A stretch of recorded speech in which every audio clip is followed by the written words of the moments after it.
दोस्तों सबसे पहले हम आर्टिकल की डेफिनेशन को देखते हैं। आर्टिकल की डेफिनेशन होती है कि ए एंड द को आर्टिकल कहा जाता है और सामान्यतः इनका प्रयोग नाउन के पहले होता है और मॉडर्न इंग्लिश ग्रामर में इसे हम डिटर्मिनर्स भी कहते हैं। यानी कोई भी नाउन है उससे पहले हम आर्टिकल का प्रयोग करते हैं। आर्टिकल का प्रयोग हमेशा नाउन के पहले होता है और मॉडर्न इंग्लिश ग्रामर में हम इन्हें डिटर्मिनर भी कहते हैं। आर्टिकल को दो कैटेगरी में डिवाइड किया गया है। पहला है इंडेफिनेट आर्टिकल और दूसरा है डेफिनेट आर्टिकल। दोस्तों हमारा पहला आर्टिकल है इनडेफिनेट आर्टिकल। इनडेफिनेट आर्टिकल उसकी डेफिनेशन है कि ए एन का प्रयोग किसी भी नाउन की पोजीशन को इनडेफिनेट या अनसर्टेन यानी अनिश्चित बनाने के लिए किया जाता है। यदि हमारी कोई भी नाउन है जिसके बारे में हमें इंफॉर्मेशन नहीं है यानी अनिश्चितता बनी हुई है तो उसके पहले हम ए एन का प्रयोग करेंगे और उसे कहते हैं इनडेफिनेट आर्टिकल। एग्जाम्पल देखते हैं हम। ही सा an old man। He saw an old man। उसने एक बूढ़ा व्यक्ति देखा। तो यहाँ पे जो ओल्ड मैन है यानी उसके बारे में हमें निश्चित तौर पे पता नहीं है कि ओल्ड मैन कौन है, हम उसे जानते नहीं है यानी अनिश्चितता बनी हुई है। तो हम यहाँ पे एन का प्रयोग करेंगे। एन का प्रयोग ओल्ड मैन की पोजीशन को अनिश्चित बनाने के लिए किया गया है। दूसरा एग्जाम्पल है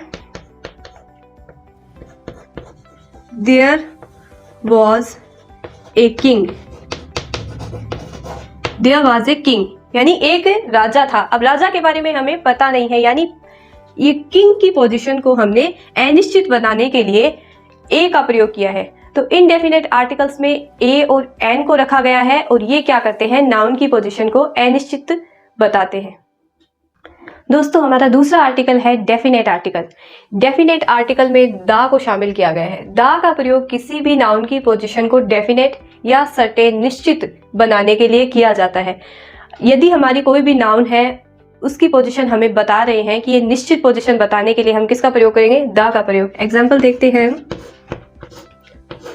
this is the pen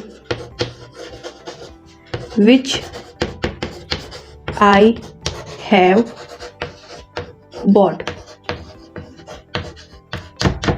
This is the pen which I have bought। यह वही पेन है जो मैंने खरीदा था। तो यहाँ पे हम ये जो पेन है इसके बारे में निश्चितता बता रहे हैं कि पेन वही है जो मैंने खरीदा है। तो यहाँ पे हम इसका प्रयोग करेंगे द का प्रयोग, यानी किसी भी नाउन की पोजीशन को हम निश्चित बनाने के लिए द का प्रयोग किया जाता है।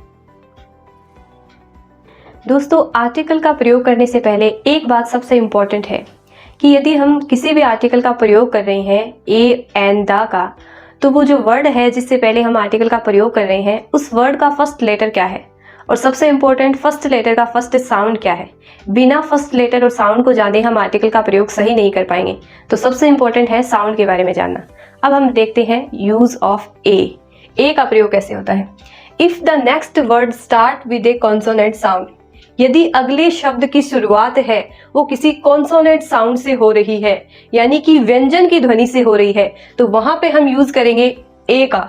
जैसे एग्जांपल लेते हैं हम यूनिवर्सिटी। यूनिवर्सिटी यहाँ पे हमारा फर्स्ट लेटर क्या है, यू है, यानी फर्स्ट लेटर हमारा वोवल है। लेकिन हमें इससे कोई मतलब नहीं है, हमें देखना है कि हिंदी में हम इसे लिखेंगे यूनिवर्सिटी। तो हमारा फर्स्ट लेटर का फर्स्ट साउंड क्या है, यह की ध्वनि आ रही है, यानी फर्स्ट लेटर का फर्स्ट साउंड एक कॉन्सोनेंट साउंड है। तो हम यहाँ पे ए का प्रयोग करेंगे। तो दोस्तों यदि हमारा फर्स्ट लेटर का फर्स्ट साउंड है वो कॉन्सोनेंट साउंड है यानी व्यंजन की ध्वनि आएगी, तो हम ए का प्रयोग करेंगे। इसी तरह दूसरा एग्जांपल हम लेते हैं, जैसे ए किंग। ए किंग ध्वनि किसकी आ रही है, क की, यानी कॉन्सोनेंट साउंड है। तो जहां कहीं भी कॉन्सोनेंट साउंड आता है तो उससे पहले हम प्रयोग करेंगे ए का। दोस्तों हमारा अगला आर्टिकल है एन। एन का प्रयोग हम करते हैं if the next word start with A vowel sound, यानी अगले शब्द की शुरुआत यदि किसी स्वर की ध्वनि से होती है तो हम वहां पे एन का प्रयोग करेंगे। एग्जाम्पल देखते हैं हम, एन आवर।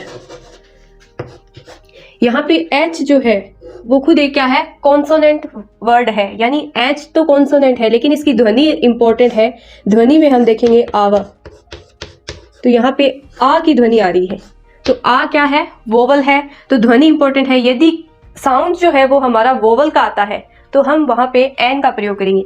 इसी तरह एन एम एल ए, तो एम एल ए, तो यहाँ पे फर्स्ट लेटर का फर्स्ट साउंड क्या है, ए की ध्वनि आ रही है, यानी कि वोवल साउंड है, तो साउंड इंपॉर्टेंट है, एन का प्रयोग करेंगे, एन एम एल ए।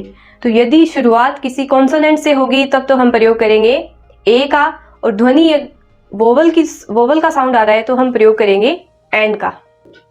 दोस्तों हमारा अगला आर्टिकल है द का प्रयोग यूनिक पीपल ऑब्जेक्ट्स, यूनिक लोगों के साथ, यूनिक वस्तुओं के साथ द का प्रयोग होता है, जैसे the president, the CEO, the sun, the moon.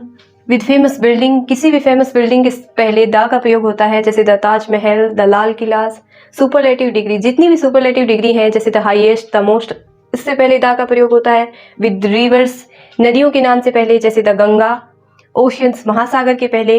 With the names of families, और परिवारों के नाम से पहले, जैसे the Ranas, the Khuranas, the Khans.